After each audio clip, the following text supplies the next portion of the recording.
राधा वल्लभ श्री हरिवंश। राधा वल्लभ श्री हरिवंश। सत्प्रेम सिंधु मकरंद रसोगधारा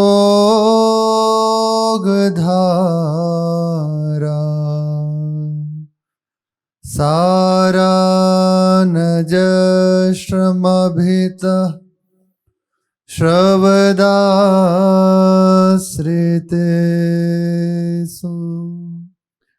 श्रीराधिके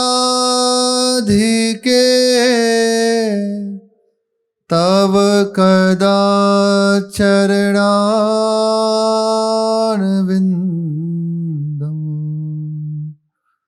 गोविन्द जीवनधनं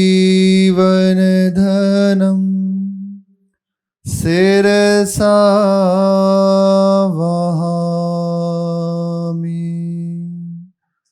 गोविन्द जीवनधनं शिरसा वहामि। श्री राधा वल्लभ लाल की जय। महाप्रभु श्री हरिवंश चंद्रजू महाराज की जय। पद रचना प्रगति वरवानी सवनी सुखद अति रससानी। सवनी सुखद अति रससानी। प्रसंग चल रहा है। श्री महाप्रभु जी के हृदय में विचार हुआ कि अत्यंत सरलता से सहजता से बिना किसी आयास प्रयास के बिना किसी भी क्लेशिक साधनों के कैसे जिस हेतु से श्री लाडली जी ने हमें यहां भेजा है वो कार्य संपन्न हो।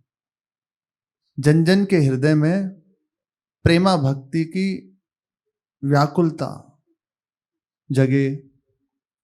प्रेम स्वरूप श्री श्यामा श्याम का साक्षात्कार हो और उन प्रेम स्वरूप श्री श्यामा श्याम की नित्य समीपता उनकी सेवा प्राप्त हो। कि विचार श्री महाप्रभु जी के हृदय में हुआ। जब महापुरुषों के हृदय में कोई संकल्प जागृत होता है या कोई वृत्ति जागृत हुई तो वो स्वयं प्रभु की होती है और उसकी पूर्ति स्वयं प्रभु करते हैं। दिखाई दिया कि उनके हृदय में नहीं, महापुरुषों का हृदय में केवल प्रभु है। और कहो तो महापुरुष दिखाई दे रहे हैं, केवल प्रभु है वहां खेलते हुए। अब उनके हृदय का चिंतन वृत्ति वो प्रभु के द्वारा हो रही है। श्री भाई जी महाराज के लिए पूज्य श्री राधा बाबा कहते हैं कि तुम भाई जी हनुमान प्रसाद पौद्दार का ढांचा देख रहे हो, बस उनके हृदय में बैठकर श्री कृष्ण ही लीला कर रहे हैं। मूर्तिमान श्री कृष्ण यदि देखने हो तो देख लो। यदि आप भाई जी से बात कर रहे हो तो श्री कृष्ण से बात कर रहे हो। पर वो ऐसे अपने जनों को समझाते हुए कहते हैं, पर कहाँ ऐसा विश्वास होता है। सीधा महापुरुषों का वो संकल्प होता है। जहां ऐसी जागृत हुई संकल्प वृत्ति सबके हित के लिए, तो महाप्रभु के श्रीमुख से महारस में श्री चतुरासी जी का गायन तो हो ही रहा था। अब निरंतर उसका निर्झरण होने लगा।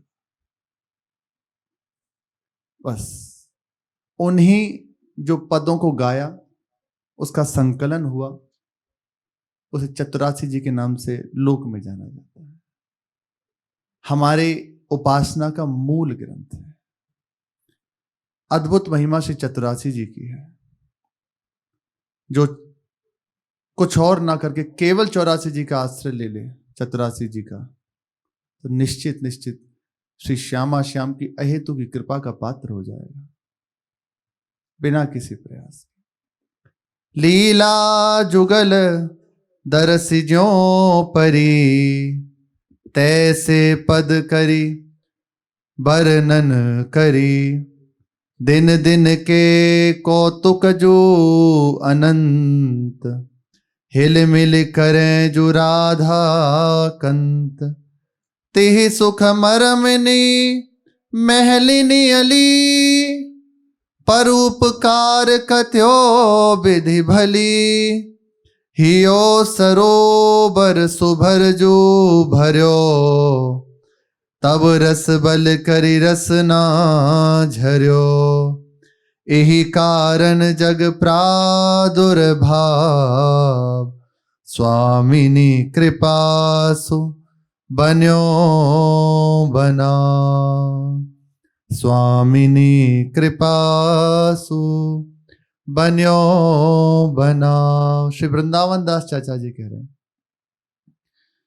कि नित्य श्यामा श्याम जो लीलाओं को करते हैं, उन्हीं लीलाओं को महाप्रभु जी गा रहे हैं।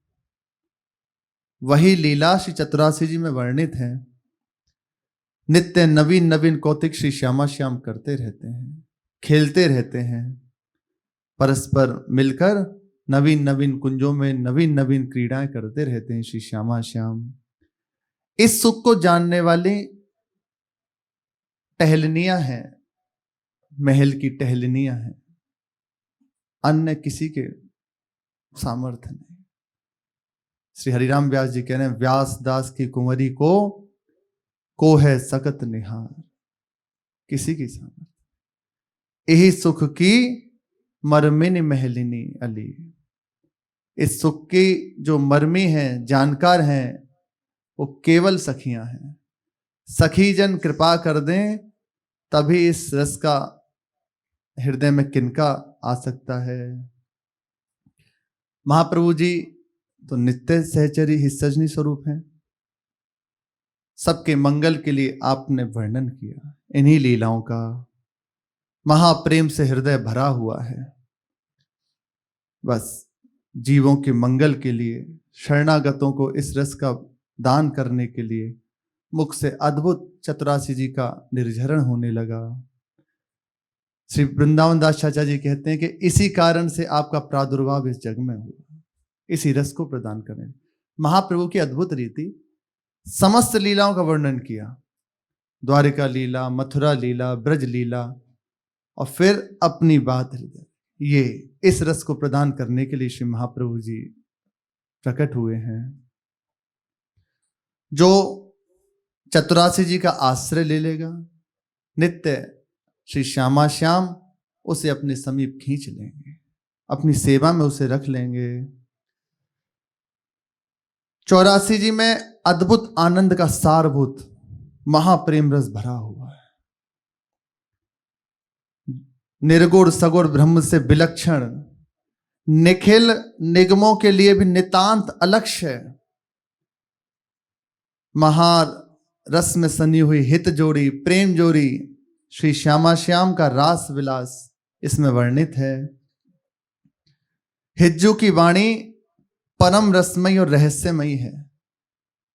84 जी को बुद्धिगत नहीं समझा जा सकता कि इसका अर्थ क्या है। ऐसे 84 जी कृपा कर दे तभी हृदय में अर्थ प्रकाशित हो सकता है, नहीं तो 84 जी का अर्थ पढ़ के संतों की, रसिकों की कृपा दृष्टि नहीं है, चरण रज का सेवन नहीं है, तो लौकिक भाव हो जाएगा।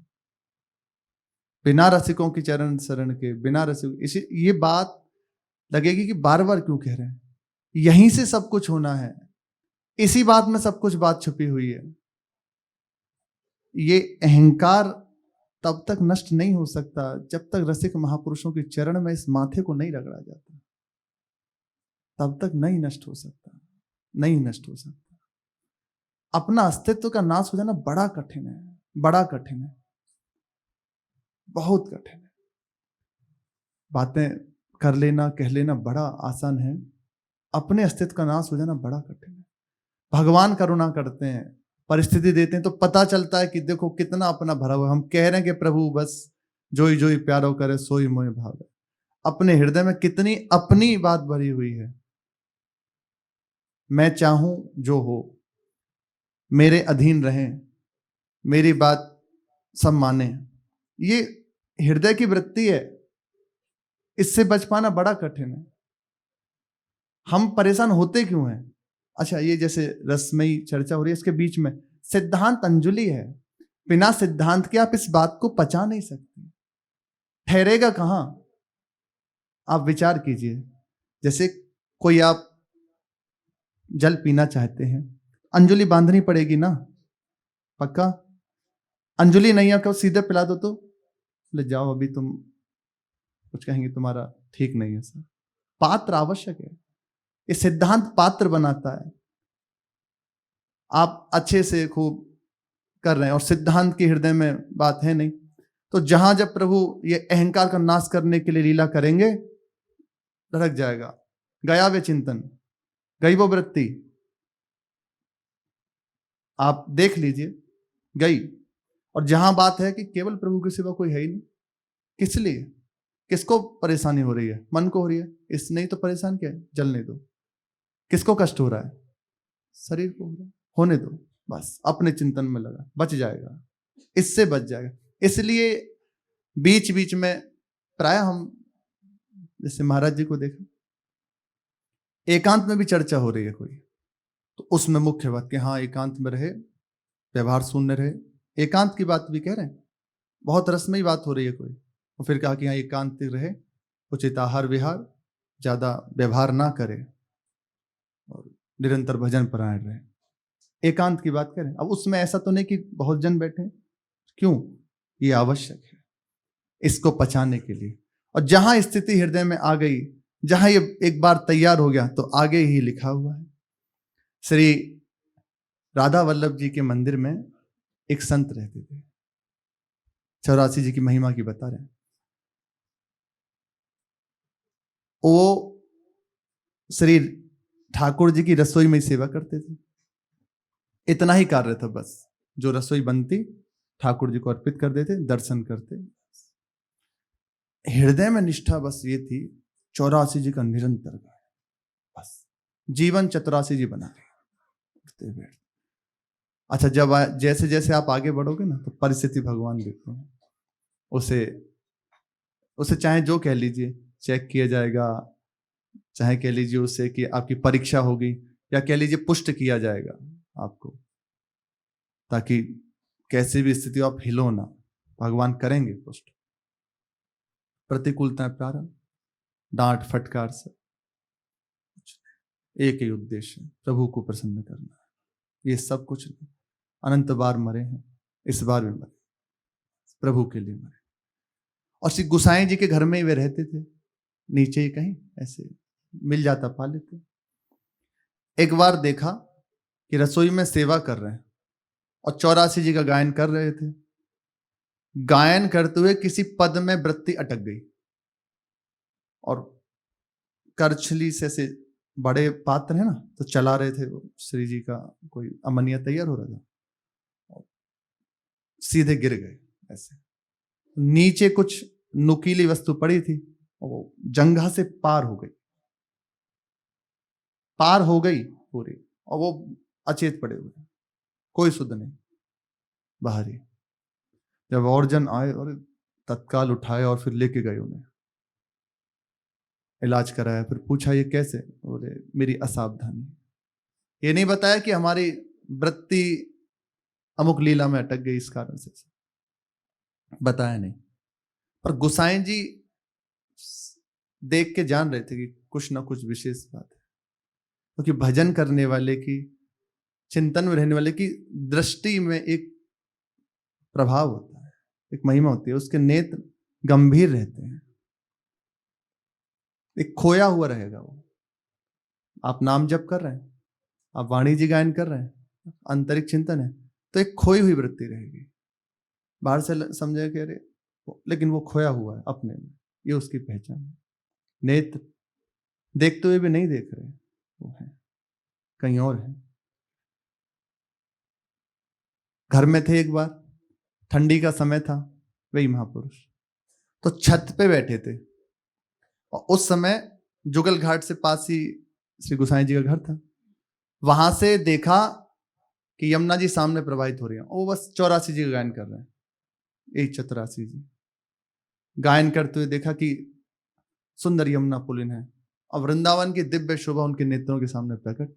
वहां देखा कि यमुना जी में बहुत सारी नावें हैं, और मध्यस्थ जो नाव है बहुत विशाल है, उसमें श्री श्यामा श्याम बैठे हुए हैं, चारों ओर सखीजन है, सब नौका में बैठी हुई। तो श्री जी ने इशारा किया उन्हें ऐसे समीप बुलाने के लिए, अच्छा। अब उन्होंने ये नहीं देखा हम छत पे हैं या कहां, सीधा वहां से कूद गए, और ऊपर से 3री मंजिल से थे, नीचे जमीन में गिर। कितनी देर तक पड़े रहे, अब वही जाने। बाद में गुसाई जी जब मूर्छा दूर है एकदम उठे और गेट खटखटाया अंदर जाने के लिए। गुसाई जी ने कहा कि आप तो ऊपर थे, यहां। बोले चुप रहे, कुछ कहा नहीं, अब क्या कहें इसमें, कोई उत्तर नहीं, झूठ भी क्या बोले, कोई बहाना ही नहीं, क्योंकि जान रहे थे कि ऊपर गए हैं। ऊपर से नीचे आ गए। पूछा कि नहीं अब आपको बताना पड़ेगा, उस दिन भी ये हुआ और आज भी। कैसे?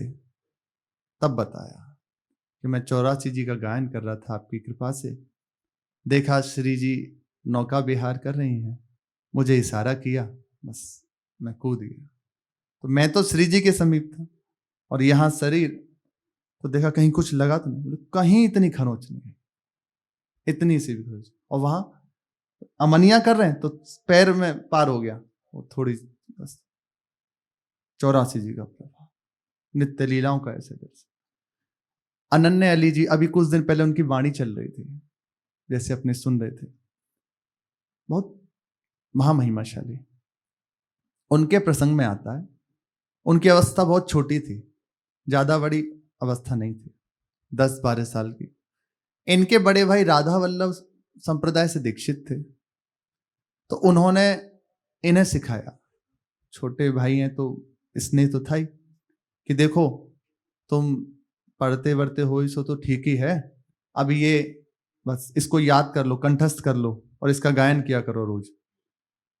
उनकी आज्ञा मानी, याद कर ली 84 जी कुछ दिन में। पर एक पद उन्हें याद नहीं हुआ, रुचिर राजत वधु कानन किशोरी, ये पद याद नहीं हो रहा था। कृपा करके समझ में, रुचिर राजत वधु कानन किशोरी, सर सौडस की तिलक मृग मद दिए, मृगज लोचन उबटी अंग सिर खोरी, गंड पंडीर मंडित चिकुर चंद्रिका, है ना। तो क्लिष्ट जैसे शब्द दिखाई देते, पर है नहीं, महारस में है।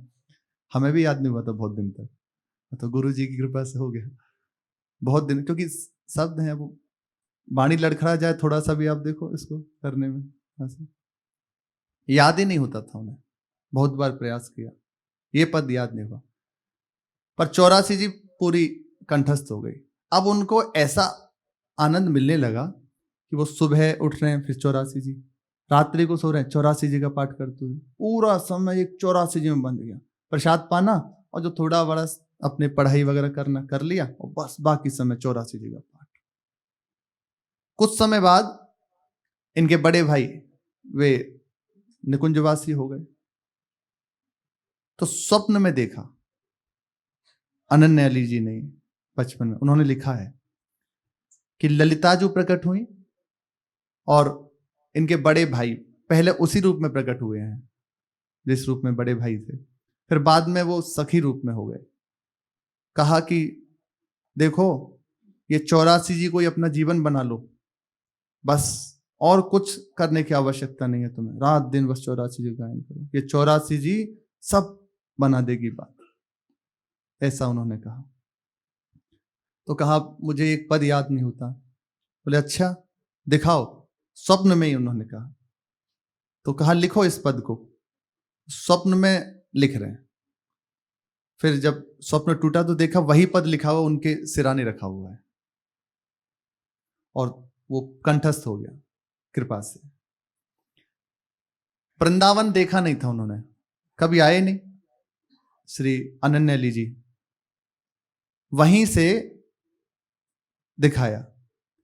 स्वप्न में देखा कि रात्रि के दिन एक दिन की सेवा कुंज में खड़े हैं, पर उन्हें नहीं पता ये सेवा कुंज है, ये 84 जी का प्रभाव, दिव्य स्वप्नों का प्रादुर्भाव मिला।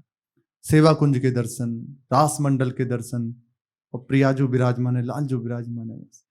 एक दिन स्वप्न में देखा कि राधा वल्लभ जी के मंदिर में खड़े हैं और राधा वल्लभ जी को बस निहार रहे हैं, जो गर्भगृह है वहां से बाहर खड़े होकर एकटक निहार रहे हैं। तो एकदम श्री अभी मिलित बपू है ना श्री युगल सरकार का राधा वल्लभ लाल के रूप में, तो प्रिया प्रीतम अलग अलग प्रकट हो गए, लालजू और प्रियाजू उसी वपू से। फिर अनन्याली जी को पास बुलाया और उनके कंधे पे चढ़े दोनों और कहा हमें पूरे उसमें भ्रमण कराओ। तो पूरा जो मंदिर का कुंज है वहां घूमते रहे और बहुत परस्पर खेलन आदि। फिर जब स्वप्न टूटा तो उन्होंने लिखा, जब वृंदावन आए तो देखा अरे हम तो इसी मंदिर को स्वप्न में देखा था, कभी वृंदावन आए नहीं। तो धाम आने से पहले 84 जी का आश्रय लेने के प्रभाव से वहीं सब लीलाएं प्रकाशित हो गई। अद्भुत महिमा। श्री नागरीदास जी महाराज जब यहां आकर आचार्य चरण के आश्रित हुए, फिर भागवत लीला हुई, जैसे जैसे भजन बढ़ता, देखो देख रहे हो, उन्होंने एक पंक्ति में लिखा है श्री उनके लिए, वो कहते हैं कि जिनके बल निधरक होते ते ही बैरी भय आन, तरकस केसर सांप भय फिर लाए खान। अर्थात हम इन जो संग मिला है इन्हीं के बल से तो माया से बैर ठाने हैं, माया से पार होने का बल रखते हैं। आज यही हमारे प्रतिकूल हो रहे हैं। निश्चित बड़े बड़े महापुरुषों को झेलना पड़ा है, अपने जनों को तो यह है कि कृपा से हल्के फुल्के में प्रभु निपटा रहे हैं। बड़े बड़े महापुरुषों को झेलना पड़ा है, व्यर्थ में निंदा। और जब एक बार पंचन महाप्रभु के पुत्र कथा कर रहे थे रास मंडल पे बैठकर, अब उनकी स्थिति क्या कहें, हर समय 84 जी में डूबे हैं, हर समय 84 जी में डूबे हैं। तो वही प्रसंग चला धेनुकासुर का वध, और वहां उनके अंदर चल रहा था, आज निकुंज मंजू में खेलत नवल किशोर नवीन किशोरी, चिबुक सुचारु प्रलोय प्रबोधत पिय प्रतिबिंब जनाए नहीं होए। ये उनके हृदय में लीला चल रही थी, इसी का चिंतन में डूबे थे। तो जहां देखा कि धेनुकासुर के प्रभु श्री लालजू ने चरण पकड़े और उसे जमीन उठा के मारा, तो जो ही उसको पटका तो इधर मूर्छित हो गए। पहले ही बहुत उनकी शिकायत जा चुकी थी कि बहुत ज्यादा भजनानंदी बनते हैं। अरे जाने कितना कुछ सुनना पड़ता है, इसलिए यदि भजन करना है तो पहले दृढ़ हो जाए। नागरीदास जी ने लिखा है, बड़ो ही कठिन है भजन ढिंग डरिवो, जैसे सती चिता में जल जाती, तमक सिंदूर मेली माथे पर अपने पति के संग जल जाती, ऐसे जैसे सूर घाव उसे प्राप्त हो रहे हैं, सीने पे बाढ़ से रहा पर पीछे नहीं हटता, आगे ही बढ़ता है। ऐसा है भजन मार्ग में चलना, ऐसी निष्ठा धारण कर ले। अगर ऐसा नहीं है तो फिर ढिलाई रहेगी। न तरु माया पंथ में फिरत जो टक्कर खा। जैसे जैसे आप आगे बढ़ोगे इतना तो पक्का समझ लीजिए, ये जो जलन प्राप्त होती है ना, ये अनंत काल के लिए शीतलता प्रदान कर देगी। और संसार में जो प्रारंभिक सुख की वृत्ति होती है, आप थोड़े से चले किसी वृत्ति में सुख मिला तो वो महाकष्ट में है, बहुत दुख देने वाली है। अभी पीछे जब बादशाह का महाप्रभु के लिए आवेदन आया कि हमारे गुरु राजगुरु पद पर आज विराजमान हुई, तो कह रहे महाप्रभु कि जो सांसारिक सुखों में अपनी वृत्ति लगा देता है, उसे सुख मान लेता है, उस सुख को भोगता है, तो उसकी स्थिति क्या होती है, वो कष्ट ही सहता है अनंत काल तक के लिए। पता नहीं कब तक गाड़ी, जब कुछ पता नहीं। आज तक ये थोड़ी पता है कि हम अमुक समय प्रकट हुए थे, कोई तारीख हो, कोई निश्चित समय हो, कोई निश्चित समय नहीं है। और आगे यदि ये समय चूक गए तो कब तक के लिए गाड़ी गई कुछ पता नहीं, कुछ पता नहीं। कई बार जैसे विचार करो, संतों का हृदय इसीलिए घबरा जाता है कि देखो संसार में कैसी दशा, जब भगवान नाम नहीं, भगवत चिंतन नहीं, कुछ नहीं, संतों का संग नहीं, उनकी दशा, हे भगवान क्या होगा, जानते ही नहीं क्या होगा उनका। कई बार इसी बात से संत जन ऐसे विकल हो जाते हैं, कृपा करें। इसलिए कितने महापुरुष जन इसी बात में लगे रहते थे, कैसे जीव का मंगल हो जाए, क्या कर दें। स्वामी जी रात में 12 बजे बैठ जाते, स्वामी राम सुखदास जी महाराज, और बस यही चिंतन करते रहते, गीता जी का चिंतन। और जब वो पूर्ण हो गए, क्या करें, कैसे करें जीव को अत्यंत सहजता से प्रभु की प्राप्ति हो जाए। तो एक ही बात सार निकाली, बस इतना कह ले, उठते बैठते नहीं भजन हो रहा, नहीं नाम जप हो रहा, नहीं चिंतन हो रहा, कुछ नहीं हो रहा, बस इतना कर ले, हे नाथ मैं आपका, हे नाथ आप मेरे हैं, हे नाथ आप देखते रहे, बस इतना कहता रहे तो उसका महामंगल प्रारंभ हो गया। बाबा कहते हैं एक बार यदि किसी ने ये कह दिया कि हे श्री कृष्ण मैं आपका हूं, तो अनंत काल के लिए उसकी महामंगल की नींव जागृत हो गई। ये है महामहिमा, कैसे समझा जाए। तो जैसे जैसे आप मार्ग में बढ़ोगे तो प्रतिकूलताएं आएंगी आपको पुष्ट करने के लिए। यहाँ की जलन महाशीतलता प्रदान कर देगी, अद्भुत रस को रखने की सामर्थ्य हृदय में आ जाएगी। ये तैयारी प्रतिकूलता से होता है, कष्ट से। देखो ना, अपने महाराज जी सामने प्रत्यक्ष विराजमान है, कैसा जीवन कष्ट में बीता है। आज भी कोई ऐसा थोड़ी बाहर से ये सब है, क्या उनको सुख, प्रसाद कितना प्रसाद पाते हैं, पानी पी लें तो पचता थोड़ी, जैसे अपने जन लघु शंका आदि में जाके और शरीर में वो अपना कर, ऐसा नहीं है। महाराज जी के डायलिसिस में अच्छा जाए या गड़बड़ चीज दोनों निकाल देता है। देखो ना शरीर कितना, खड़े हो गए तो लगता है गिर जाएंगे, कितना शरीर एकदम कुछ ही समय में ढलता जा रहा है। कैसे, ना वो अच्छा पदार्थ स्वीकार हो रहा अंदर और ना बुरा ही। मशीन अच्छे बुरे दोनों को निकाल देती है। एक होता है ना अपने शरीर में कि ये चीज हटा दी और वो दोनों को हटा देती है। जल तो मशीन के द्वारा सब बाहर हो जाता है, तब हृदय समझ में आते कि क्या है, ऐसे उदार दाता अपना जीवन दे दिया, अपने आप को दांव पे लगाए हैं। आप कुछ भी कर लीजिए, कितने भी आप उदार हैं, अपने आप को नहीं लगाओगे, अपने आप को नहीं बांधोगे, तो वो अपने आप को लगाए। इसलिए उनकी जानने के लिए उनकी उपासना करने लगे।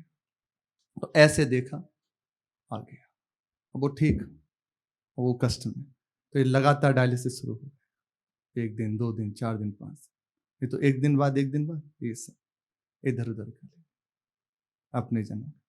ये एक तो बाहरी कोई सुख थोड़ी, आज भी महाकष्ट में भी, पर कभी ऐसा नहीं कि छोड़ दो या नहीं, दृढ़ता पूर्वक वृत्ति में अंतर, मैं आपका हूं बस, और इतना कह के बस आंसू। ये है, कहीं प्रश्न नहीं, कोई बात नहीं, आपकी राजी है ना, हम राजी। कैसे होगा, तो जैसे आप भजन में बढ़ोगे ये परिस्थितियां प्रभु देंगे पुष्ट करने के लिए, बस उसको सह जाना, सहने की सामर्थ्य भी प्रभु देते हैं। जब परिस्थिति आई तो यहां से फिर छोड़ के श्री नागरीदास जी बरसाने रहने लगे, 7-7 दिन एक ही पद में डूबे रहते, महामहिमा में 84 जी। उन्हीं के द्वारा फिर रात्रि का निशीत भोग रखा जाता है, उन्हीं के द्वारा प्रकट है ये। 84 जी का आश्रय लेने वाले निश्चित श्री श्यामा श्याम की प्राप्ति उसे हो जाए, इसमें कहीं संशय नहीं, कहीं संशय नहीं है। भवजल निधि को नाव, काम पावक को पानी, प्रेम भक्ति को मूल, मोद मंगल सुखदानी, निगम सार सिद्धांत संत विश्राम मधुरवर, रसिकन को रसार, सकल अक्षर रस को घर, 84 हरिवंश कृत पढ़े सुने निशिभूर, भाव बन रहा है नहीं बन रहा, केवल गायन करो तो छुटी 84 भ्रमणते निरखे जुगल किशोर, 84 के चक्र उसका नष्ट हो जाएगा और श्यामा श्याम की प्राप्ति उसे हो जाएगी, निकुंज की टहल उसे प्राप्त हो जाएगी। ये महाप्रभु जी की प्रदत्त 84 जी अपने लिए वरदान है, इसका आश्रय, इसी का सेवन उनकी कृपा से। शेष चर्चा आगे। श्री राधा वल्लभ लाल की।